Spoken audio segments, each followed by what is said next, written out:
As part of our investigation into how local businesses have been affected by the pandemic, WINN FM spoke to 43-year-old commercial pilot Sean Springette. My name is Sean Springette. I'm a local pilot with Air Sunshine here in Nevis. It has been almost 20 months since I've flown.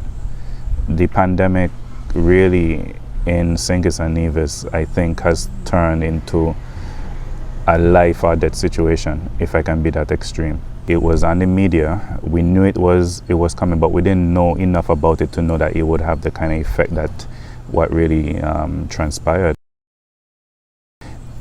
By February of last year, that was the end of flying for me. And what we are trying to do is reach out to the task force, those who can assist, and let them know that, hey, there are people who are in need and need to sit down, need to discuss and go forward as to how we can return to operation. We were in communication with the task force since May of 2020. That was initial discussions about resumption of operations, etc. They asked us to update our protocols, our guidelines, which we did. St. Kitts Nevis is the only destination that is giving us issue. Our pilots are all vaccinated. Our protocols on sanitizing the aircraft. We don't interact with our passengers. The agents are the ones that deal with the passengers, the pilots transport. When I heard the senator yesterday on the premises press briefing saying that the pilots wanted to travel and then come back and just walk around willy-nilly into the public, I took personal offense to it.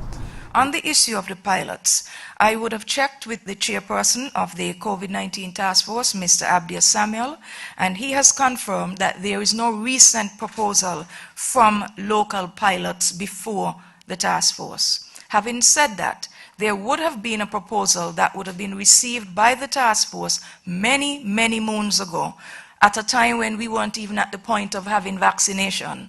And the gist of that proposal, if I recall correctly, even at the point when we were still in the middle of a 14-day quarantine, etc., was that the pilots wanted the ability to not quarantine, come off a flight, walk all over the place, do whatever they had to do. There was no concept of a bubble even then for them. And of course, that could not have been countenanced by the task force. We're not careless. We travel and we have the lives of passengers in our hands. Our counterparts in Antigua, in Anguilla, in St. Martin, they don't go through the rigorous testing that seems to be that's wanted here in St. Kitts and Nevis. If I do a flight from Nevis to St. Martin at 11 o'clock, I get back by 12 and I go straight into quarantine. If someone calls me at 3 p.m. and asks me to do a charter flight to Antigua, how do I do that? That guideline has never been issued to us, whether we can leave directly from quarantine, go back to the airport. What is the procedure? We are saying we have met you at the goalposts, but yet you have moved the goalposts on us without telling us anything. And we find that to be unfair. Are you a local business? How are you surviving the pandemic? WINN Media wants to know. Send us a message and tell us how you as a local business are surviving the pandemic.